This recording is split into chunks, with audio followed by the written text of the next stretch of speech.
مرة ابويا كان راقد زمان ماشي، قعد راقد يومين ثلاثة في الدار، كانت المطحنة بتاعت الدريسة اللي بيدرسوا فيها بايظة، فهو كان بيروح الشغل. ايس كريم نجيبه.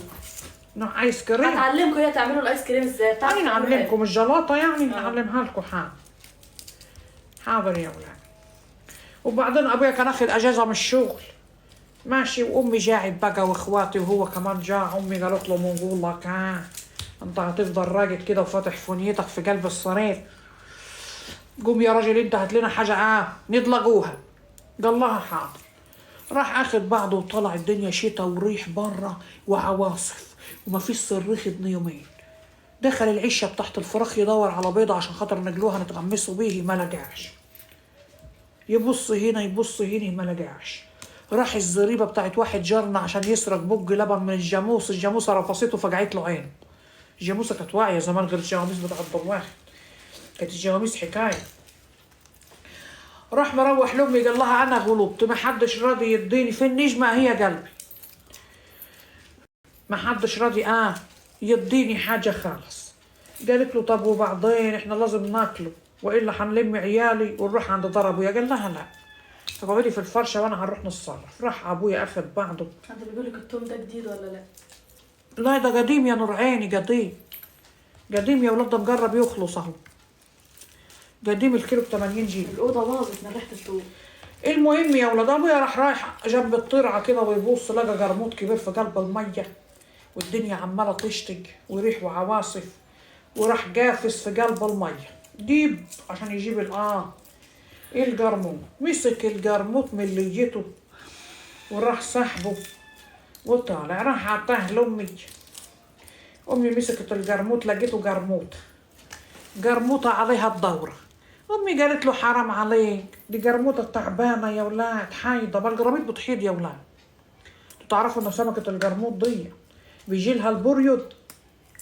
راحوا امي قالت له لا روح اطلقها في الميه تاني. اخدها وراح رايح طليقها في الترعه تاني، وداها الترعه وراح اخد بعضه ونطط في الترعه تاني عشان يجيب جرموط تاني. هوب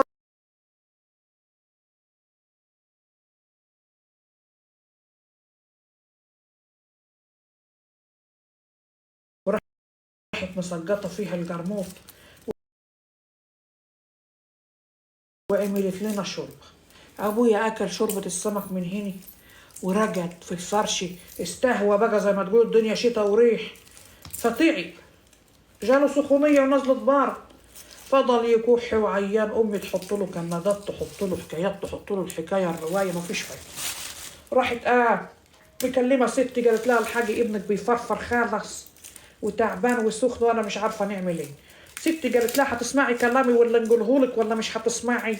امي قالت لها حاضر يا حماتي هنسمع اللي انت تقولي عليه يا حاجه. قالت لها تقشري فصين توم وتزرقهم له في الفونيا اللي بيزرط منه. قالت لها حاضر. راحت امي ماسكه ابويا ما رضاش قاعد يرفص. راحت جايبه 3 4 رجاله من بره يكتفوه، اللي قاعد فوق نفسه واللي قاعد فوق سرته، وراحوا مكتفينه. وراحت امي مزرقه له فصين الطوم. هوب ابويا وشه احمر راح زي الطماطم، وراح قلع والدمويه ردت في وشه، وراح قايم يخبط على صدره زي الغوريلا كده من كتر الصحه والعافيه اللي هو فيها.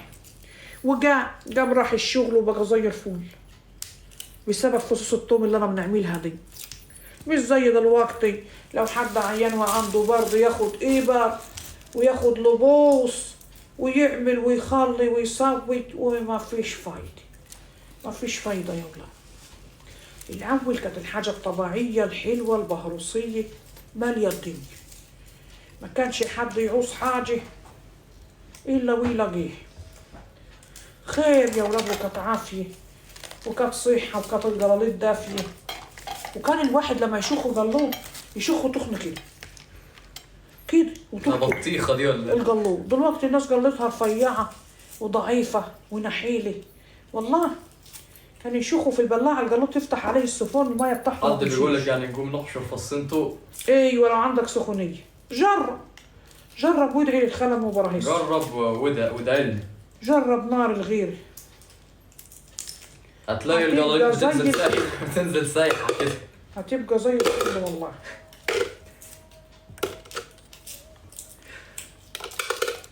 هتبقى زي الفل. امال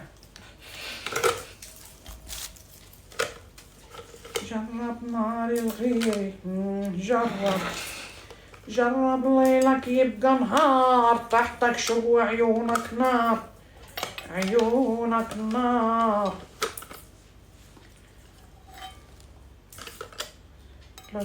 مسلم كم سنة؟ عندي 19 سنة.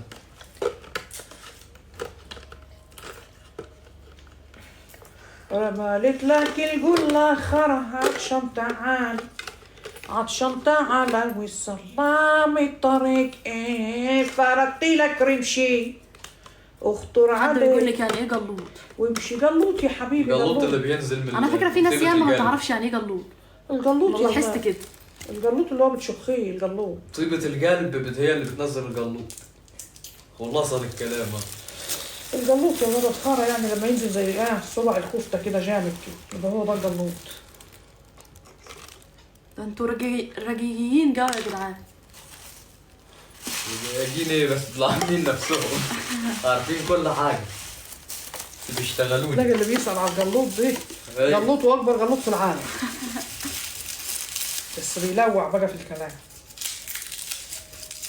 عامل نفسه ما بيعرفش طريق الحمام وهو في الشخاخ. ملوش حل.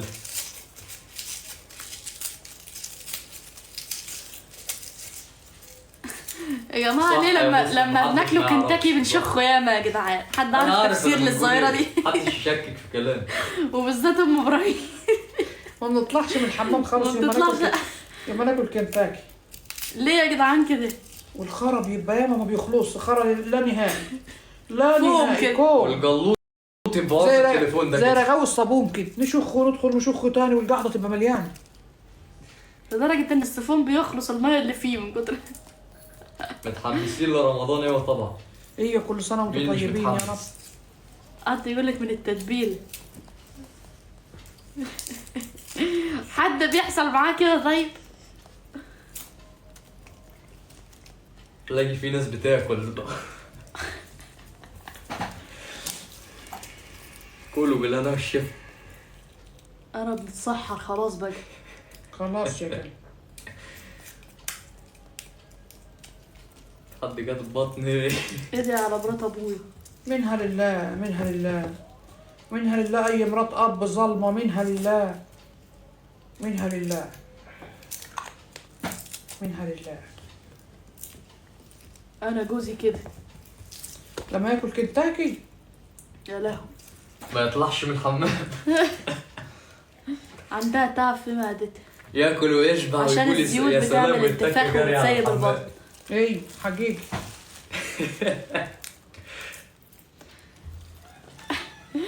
احنا مره جبنا جركانين كنتاكي. احنا لما بنخش كنتاكي بنفطروا خلي بالك. جبنا جيركن قد كده. ما بنجيبوش الوجبات الصغيره. يا خرابي. ونفكروا نفسنا هناكلوها في ساعتها، تزيد مننا وتقعد لمدة 3 أيام. 4 أيام ناكلوا فيها. تقعد 3 أيام عندنا ناكلوا فيه. وكل مره نخش نقول لها نجيبه على جدنا تقول لي لا، واحنا كل شويه بنجيبوه. بنجيبوا العلبه اللي قد الطبله دي وريها لهم. العائليه يا جدعان صورة يا جدعان سوا. اللي قد بتبقى الطبله. قد ديك يا بصوا. مليانة نمدوا فراخ. إيدينا كده وناكلوا.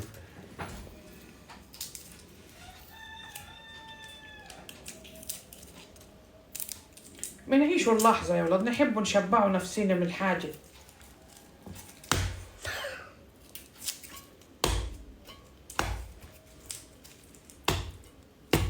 لا والله انا كنت بنسال وما نعرف ايه الجلوط ده.